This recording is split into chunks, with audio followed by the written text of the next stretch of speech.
Hey folks, Jackdaw here, right in the flesh. Today I wanted to have a face-to-face conversation with you all as we're post San Diego Comic-Con and we're still waiting for Dragon Age the Veilguard's release date while still being right in the midst of summer. Of course, BioWare have announced that there are still plenty of opportunities this summer where they may potentially release this release date alongside other news. Now regardless of when Dragon Age the Veilguard is going to be released and when in particular we actually get that release date this summer. Hopefully it is August because we're all dying to know so we can book our holidays in and just plan weeks ahead of time for that release. I'm not actually here today to talk about that release date. What instead I want to talk about is actually the marketing and something that I think a lot of us hardcore Dragon Age fans really would like a solid answer to, if not a solution. And that all comes down to the character creation of Dragon Age the Veilguard. Now before I jump into the solution, let me first of all build up the scene of what this problem really is. And I actually do think it is more pinpointed towards the hardcore Dragon Age fans. All of us in the community, all of us thirsting away over Solas on Twitter, all of us kind of, building up the idea of how our Rook is going to be, already drafting their backstories and crafting who we're going to be romancing, what particular build we're going to go for.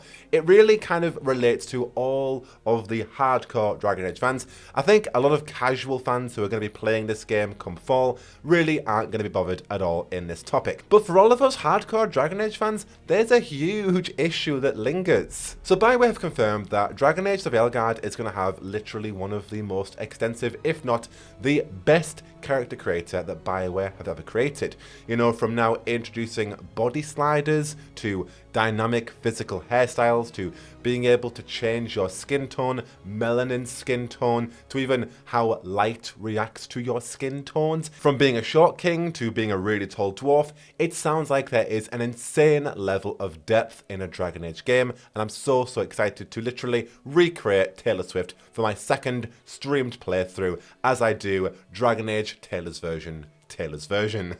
And that is just one of the things that we've all been asking for as hardcore Dragon Age fans, for a truly extensive character creator with physics-based hairstyles, more skin tones, more diversity, body sliders, etc. And we're finally getting that in the Veilguard. And while it's really nice to hear of all the extensive details we're going to get in this character creator, what BioWare have already confirmed, they've actually stated even further in their developer Discord Q&A that we're going to see the character creator before launch, meaning we're actually going to get a proper extensive look at this character creator. And while that's really great, we're all going to see the character creator before launch. We can actually have an idea of what characters we can create. We're going to have a visual representation of that.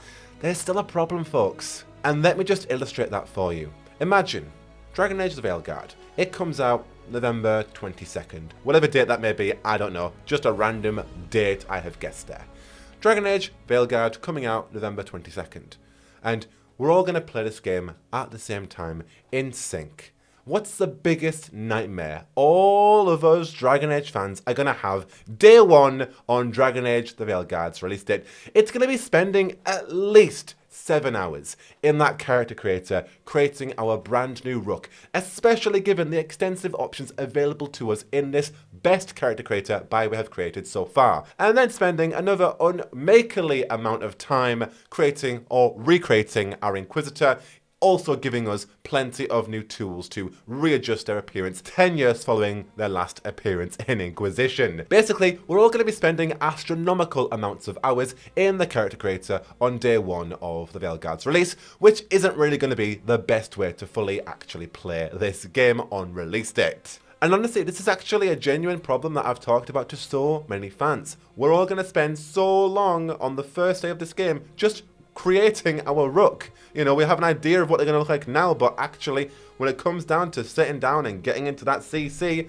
we're going to spend so long just kind of refining every single meticulous detail. But alas, I am not here to stir a problem and cause you all mass anxiety for how we're all going to find the time to just find a way to streamline creating our Rook. No. I do have a solution. And that does actually come with a logistical way of what BioWare have done in the past in regards to previous games released, especially on the Frostbite engine. Now, before I get to the unfortunate ways BioWare could do this, the exploitative, crappy EA ways that they most likely will go down in terms of how they could do this practice of giving us the character creator early.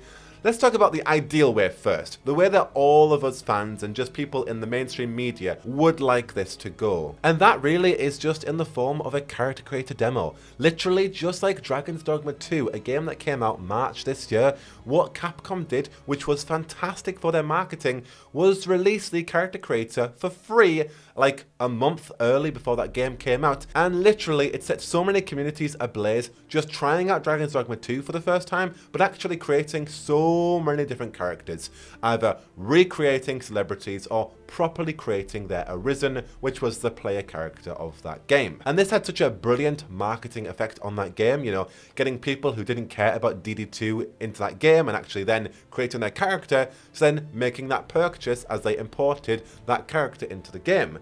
But also, it allowed fans like us and hardcore fans to create their main character and also their main pawn, which was your main companion, a lot earlier, so that you weren't spending day one of DD2's release crafting 2 characters from scratch. It also had an importing system too, so literally you create your character in this demo, you upload that into your main game, and boom, you've spent already 20, 30, 50 hours previously in that demo a month before the game came out, already creating your character, and now day one you are literally in there straight away with your character that you've already created. For me, it just showcased that Capcom knew the kind of game they were creating and knew the kind of game they were marketing towards. And I know that BioWare do know the same for that. They know their audiences and they know who to market their game to.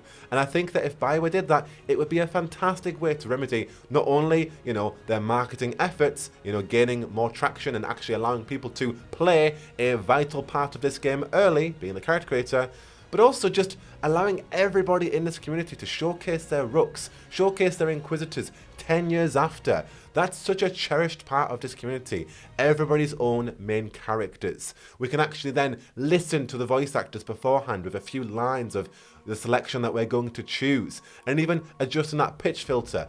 It's a beautiful, organic way to market it, and I really think BioWare should just do it. A free character creator for all, a month before this game comes out. However, if BioWare and EA aren't feeling so generous, there are unfortunate, really exploitative ways that we can all play this character creator together, and that would be doing what they did in the past. And honestly, these are avenues that I really don't want to see BioWare go down. But unfortunately, this is something that BioWare have done in the past, and that is releasing the game 2 weeks early or a week early, or giving you a 10-hour trial of the game to play as much as you can via a purchasing method. Now for Anthem, you had to pre-order, I think like the 90 or 80 quid version of that game early, and you got access to it basically 2 weeks before launch. For Mass Effect Andromeda back in 2016, I believe you had to either pre-order the game or get the EA Access Now Pass thing, which was like a £20 monthly purchase deal, and you got a week's early access to that game, as well as being able to play 10 hours of it, and that could be 10 hours of it in a single player game, however it would lock you off at a certain point, or 10 hours of it in the multiplayer mode. And then even Dragon Age Inquisition had this same kind of EA Access Now thing, where again, you would pay a certain membership fee, and you were able to play a certain amount of that game a week before release, gaining you access to basically a lot of the hinterlands part of that game, allowing you to create your Inquisitor, that kind of thing. And like I just said, it's a very exploitative way to give fans what they really want. Early access to this game so they can bloody create their character, so they can then actually bloody play the game. And that's just what BioWare have done in the past. And I'm absolutely not rooting for them to do that. Again, pushed more towards that marketing organic way of releasing a character creator demo, allowing your game to market organically. However, given EA and their malpractices and given just the state of BioWare and EA currently, is this an avenue that I could see BioWare going down with a collector's edition or a digital all-access edition of Dragon Age the Veilguard when we get that release date? Absolutely. Unfortunately, I think that is unfortunately the route BioWare may go down. You can all have 1 week's early access to Dragon Age the Veilguard to basically create your rook with 10 hours of gameplay available, and you can do whatever you want, get to a certain point on the story before it cuts off. Obviously, we're all probably going to be spending that 10 hours creating our rook anyway, but there you go. Buy that membership on that particular platform, on that particular app, or, given that Dragon Age the Veilguard is now Steam native, buy this really expensive edition of the game and you get to play it, you know, a week early or 2 weeks early, or you get 10 hours of game early, whatever. Looking at this holistically and objectively, a lot of fans are a bit annoyed at the marketing cycle currently. I'm not particularly bothered. I'm really enjoying what we're getting. I like what I see. I like what I hear. But there is a large part of this mainstream audience that is upset, is annoyed, or at least wants to see and play this game. And I think, honestly, just from a marketing point of view, if BioWare are claiming their character creator to be the most expansive and the best yet, bloody give us a demo of that and let us all play it early. Why not? I genuinely think it's a fantastic way to market their game. DD2 did it really well, and it's going to remedy all of our fears of spending so long on that release date not actually playing this game. But of course, that's just my opinion. Fundamentally, I do not want to be paying over 90 quid to play Dragon Age the Veilguard a week early for 10 hours of gameplay to bloody create my rook. I'm creating a self-insert anyway, but still it's that fear, and it's just having that ready and just being able to experience that character creator without having that rush. I realise what I'm saying is a very esoteric and a very niche fear, but genuinely, this is very well felt in the fandom. And I think that if BioWare are speaking and care about their hardcore fans, which I know they do, this would really help kind of eradicate that fear and allow us all to talk about our rooks and really show them off before building so much excitement for the Veilguard's anticipated release date. And I really just hope, and I'm making a plea to BioWare and their marketing teams, that they really throw us a bone and offer us this character creator demo. Either way, that's just my opinion. I'd love to know your thoughts down below. What do you think about BioWare's current marketing strategy and their current marketing efforts? What do you think about, playing the character creator early? And are there any other ways that you could foresee doing this based on BioWare's past experiences and also based on the current landscape of the games industry and what other IPs are doing in a similar vein to BioWare? What do you think? And also let me know what kind of rook you are excited to create down below. And actually, how realistic is it for BioWare to release this character creator early? Either way, of course, for the latest on Dragon Age, the Veilguard, or for any other chinwags just like this one, you are in the right place. But until then, I've been Jackdaw, and I should go whoa whoa whoa whoa whoa whoa whoa whoa whoa whoa